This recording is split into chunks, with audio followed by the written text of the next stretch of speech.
O mundo é cheio de histórias de cultos que se dizem religiosos, mas na verdade são apenas uma desculpa para pessoas com uma certa influência sobre outras cometerem uma série de atrocidades, a desculpa de ideias violentas e macabras. E hoje a gente vai falar exatamente sobre isso. Bem-vindo ao canal Cultos da Fogueira, eu me chamo Rafael e sou a voz que vai te guiar através da história de um dos cultos mais violentos que você já ouviu.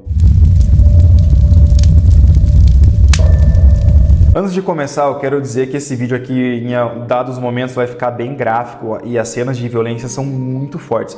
Então, se você não tem estômago, eu entendo se você sair do vídeo agora, mas para você que continua aqui, de qualquer maneira, eu vou avisar antes, quando eu for falar uma coisa especialmente doentia, e de qualquer maneira, vamos lá. Nos anos 80, a vida nas fazendas do coração dos Estados Unidos não era nada fácil. Havia um grande desequilíbrio entre produção, que era muito alta, e demanda, que era muito baixa. Então o lucro dos fazendeiros era bem baixo, criando um verdadeiro cenário de pobreza mesmo. Diante desse cenário de muita dificuldade, como é comum em outras situações parecidas, as pessoas se apegavam muito à religião, elas precisavam acreditar em alguma coisa e principalmente elas precisavam de um vilão para culpar. Eis então que nesse bolo todo surge uma figura que proporcionava as duas coisas. Michael Ryan apresentava uma fé que não só dava às pessoas algo para acreditar, como também criava demônios para se culpar.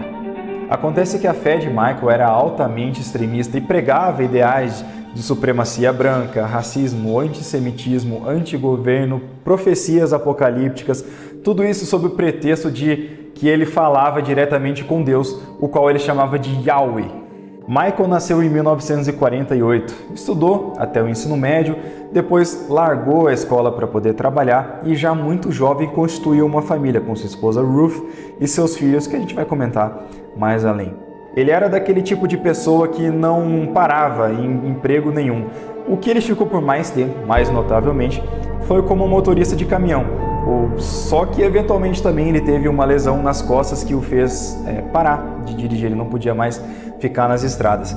E foi nessa época também que ele começou a utilizar cannabis, não só como um analgésico para suas dores constantes, mas também para escapar um pouco da realidade, diz ele que precisava de forças para isso. No início dos anos 80, ao comparecer em um discurso de um tal de James Wickerstorm, Michael entrou em contato com a teologia da identidade cristã, que é basicamente uma interpretação do cristianismo, mas muito mais distorcida. Nessa crença, a história de Adão e Eva era um pouco diferente. Ao invés de Eva consumir a fruta do conhecimento, ela teve relações sexuais com a serpente, que era Satanás. E dessa relação, ela engravidou de Caim. Logo após isso, ela teria tido relações sexuais com Adão e dessa relação, ela engravidou de Abel. Como você talvez já saiba, na história da Bíblia, Caim mata Abel. Essa é a história básica da Bíblia. E segue por aí a sua vida espalhando a semente de Satanás. Segundo a crença, essas sementes de Satanás eventualmente se tornariam o povo judeu. E por isso Michael pregava tantos ideais antissemitistas. Porque para ele os judeus eram como se fossem anticristos. Michael ficou obcecado por essa crença e não demorou muito para ele se destacar entre os seguidores de James. E também ter a notoriedade do próprio James, que ensinou a ele tudo sobre essa crença.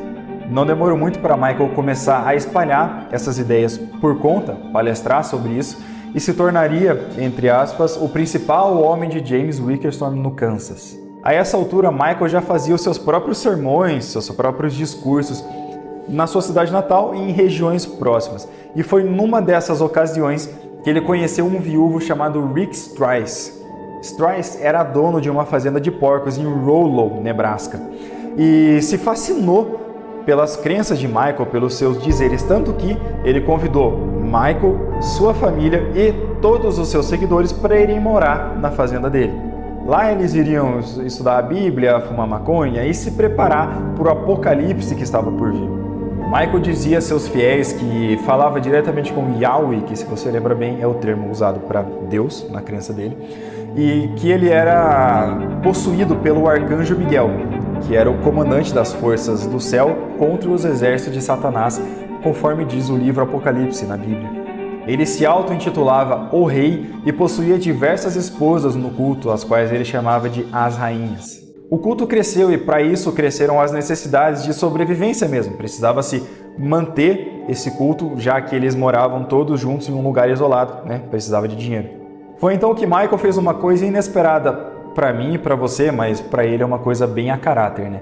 Ele pediu para Stiles parar de criar porcos e para conseguir renda e manter o culto, os membros do culto iriam começar a roubar equipamentos de fazenda, como tratores, colheitadeiras, esse tipo de coisa, e iam vender para comprar, além de mantimentos, armas e munições para o apocalipse.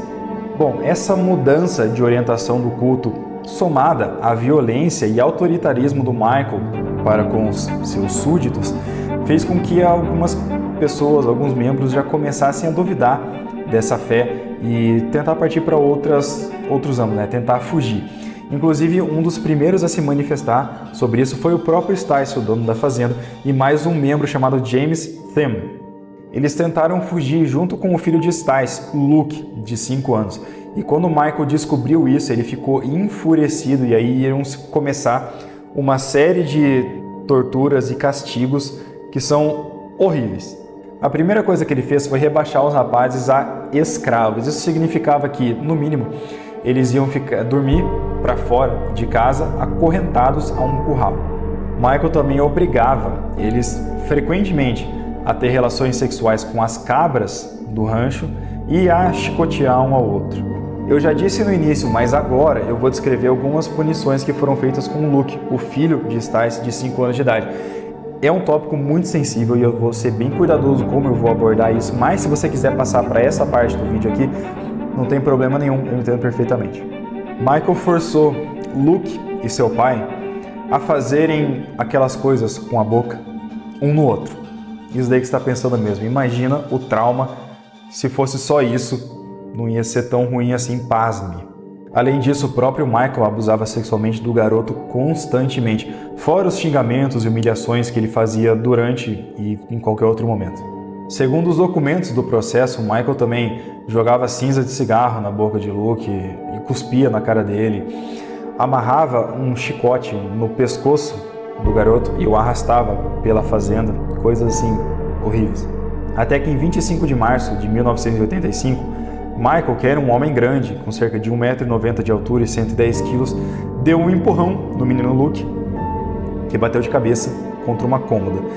Essa batida foi fatal e, enfim, né, ele acabou falecendo nesse dia. Finalmente eu posso parar de falar disso, porque eu já estou me sentindo nojento. Mas tem mais uma parte bem ruim ainda. Devido à morte de Luke, Michael forçou Stiles a cavar a cova do próprio filho, na companhia de James Thiem, que estava junto também. Nas semanas seguintes à morte de Luke, Stiles finalmente conseguiu fugir do culto e desapareceu, sobrando apenas Thiem para aguentar toda a raiva de Michael e dos outros membros do culto, e não foi pouca. Ele foi acusado, e falsamente, óbvio, né, de envenenar um pernil que seria servido no jantar do culto, e para isso ele sofreu punições horrorosas. Thiem foi levado para uma vara de porcos, onde foi repetidamente abusado física e sexualmente pelos membros do culto. Aqui as coisas ficam bem pesadas também, então se você quiser passar para essa altura do vídeo aqui, sem problema, eu vou entender perfeitamente se você não tiver estômago. Michael, seu filho Dennis, de 16 anos na época, e outros homens do culto repetidamente introduziram um cabo de uma pá lá mesmo, e causando uma série de lesões internas. Ele ainda ordenou que cada homem o chicoteasse 15 vezes, totalizando 75 chicotadas.